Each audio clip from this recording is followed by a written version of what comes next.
Having owned or tested basically every Fujifilm X series camera there is, including the X100 series, I couldn't wait to get my hands on the latest version. Now that is a bit of a hot topic that we'll leave to the end in the is it worth it section. This thing though is very feature packed. There's a lot of upgrades that I really wanted, one or two things still missing.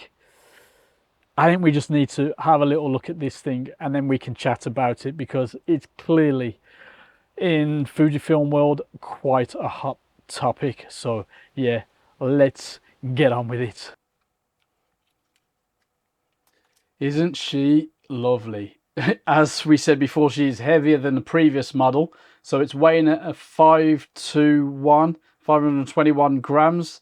Yeah, so inside the new X-Trans 5 40.2 megapixel sensor with the X processor 5. We've got the same lens as before, this 23mm f2 lens with the familiar aperturing sort of grippy bit there. We'll talk about it in practice later, but I'm not sure if I'm into that anymore. Manual focusing is absolutely fine. Lovely, lovely feel to that, in fairness. Now, it's not weather resistant. You do need the optional adapter ring for that, but you know, it's feature packed really. We don't want to get into all the specs because you could be there all day. 6 stops IBIS is one. 10 centimeter minimum focus, by the way, that's another. When we flip round to the back, this screen is actually really flush, so you've got a little bit there that you can get your finger in and you're in, so you can get a bit of up and it will pop out a bit and a little bit down that way. But yeah, lovely and flush. We've got an EVF stroke OVF hybrid viewfinder, built-in 4-stop ND filter, which I've got programmed to this here, and human, face, eye, animal, bird, insect, vehicle and drone recognition and tracking with this, as well as HEIF files. The buffer is improved. Video wise, let's just flick over into the video section here, because we've got 6.2K video, but that comes with a crop 1.23 times, I believe. That does include 10-bit tap to track autofocus, so pretty good. I've been shooting basically in the 4K, you know, cropless modes. It's still superb. The intro was in that mode as it is. Now, when it comes to video shooting, these ports are interesting because, of course, you've got a micro HDMI and USB-C, but you've got this 2.5mm jack still, which is frankly annoying. It took me a while to find my adapter, in fairness. But yeah, on the flip, you've got your focusing, manual, continuous, and your standard AFS. On the bottom speaker point, you'll see the quarter thread is, it's actually in the center of the body, but as the lens is not in the center, that is a little bit funky. But yeah, it's there, no doubt. Moved also to accommodate the IBIS system inside. Nice little door there. UHS-1 SD card slot and the, let's call it, old 126 battery there. And that is basically your lot. There's a Q button, nice and discreet there. You do get a bit of grip here. It all feels absolutely beautiful, you know, with your dials here. Clicks really, really well, and compensation there. Do absolutely love that.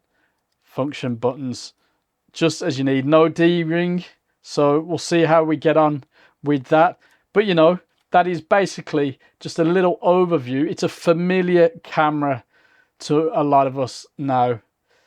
Also familiar lens, frankly, but now with a lot packed in, absolute jam-packed. But yeah, like I said, I still think it's missing something. Yeah, let's give this a good little run through.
When it comes to build handling, after a lot of use, I'm happy with this.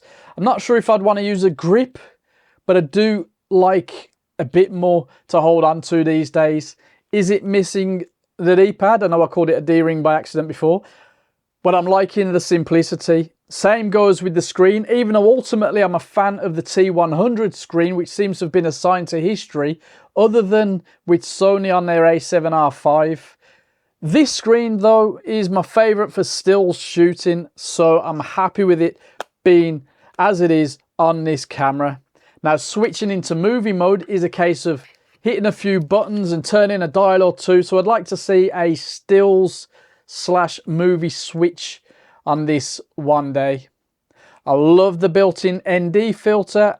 That's something that's been on my wish list for the ultimate travel camera for a long time, so I'm very happy with that. Alas, I'm thinking now this is a bit too big to be my ultimate travel camera these days.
Autofocus is fast, accurate, and an improvement over the previous model. Face, eye, subject tracking, not quite as snappy as it should be.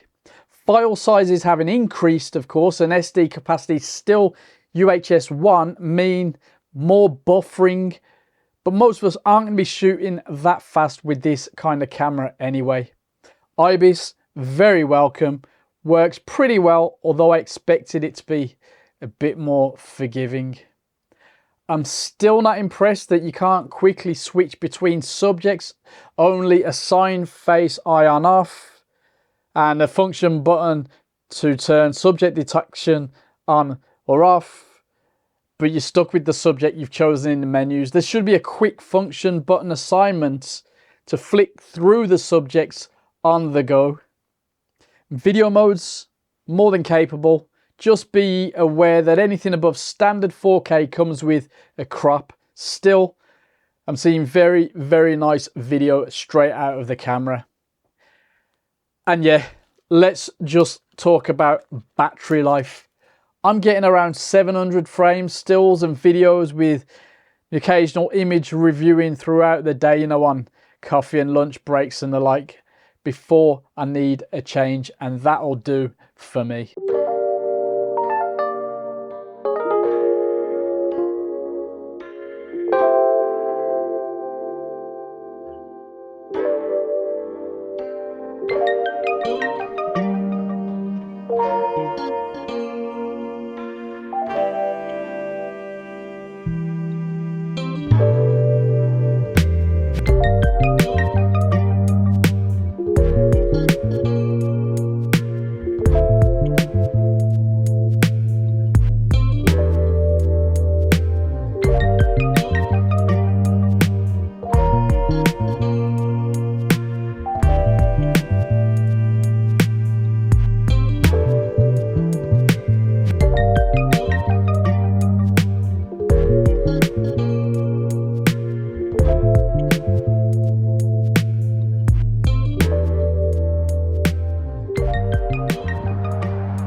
Is the new sensor let down by the lens that's from the previous model? I don't think so.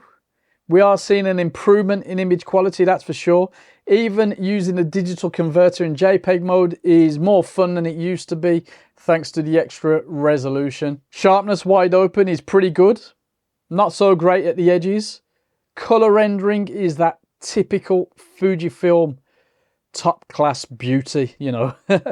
Contrast, pretty good, wide open, spot on by about f4. Now, stopping down just to f2.8 sees a noticeable jump up in image quality. You probably won't want to go past f8 because of diffraction, but yeah, that's absolutely fine. I'm still not happy with the close-up wide open performance, but for a lens this small, I suppose you've got to expect some compromises. ISO wise, 6400, probably where you'll comfortably want to stop for most low light needs. Dynamic range is excellent at base ISO. It's worth noting, stating the obvious to many of you, JPEG's fantastic, but you might want to try out the, I think you say HEIF files, H-E-I-F files. They contain a lot more color information, so potentially an even better straight out of the camera option. Someone out there's probably compared it all side by side and really gone to the nearest pixel detail on it, but I like that option.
Clearly, I have form with this series, as I've either owned or tested every model. In fact, I forgot until it come to putting these thoughts together. I was at the X Summit when the X105 was released, and I missed my train back home because I was having too much fun playing with this in London. Yeah, well, not this, the previous model. Anyway, when it comes to the question of whether it's worth it or not, it's a little bit more complicated than usual. The previous model became Instagram famous and the market went through the roof, and the effects are still being felt with the supply and demand for this one. Someone's probably already put a comment about that before finishing the video. Technically, the retail is £1,600, but getting your hands on one is a bit tricky depending on where you live. Still, it's a big upgrade on the previous model. Add to that the wild supply and demand issues. The price increase isn't the worst thing ever, But apart from maybe having to wait an absolute age, it's not a no-brainer decision. You know, having said that, it's a really lovely, capable camera, almost as good as the T5. If the T5 didn't have a lens, almost as big and heavy. I think I'd go for the T5 and a smaller compact for travel or everyday carry. But, you know, if you've got the cash, you can get your hands on it, go for it. As a previous owner, I completely get it, and it's the upgrade I really wanted to see for the most part. I mean, I'd love to see a smaller version with snappier autofocus, but hey ho, it doesn't look like I'm getting my X70 replacement anytime soon. Yeah, let us know if you've tried this, if you've managed to get hold of it, how long you had to wait for it, and all that good stuff. Let us know in the comments, and I'll see you there.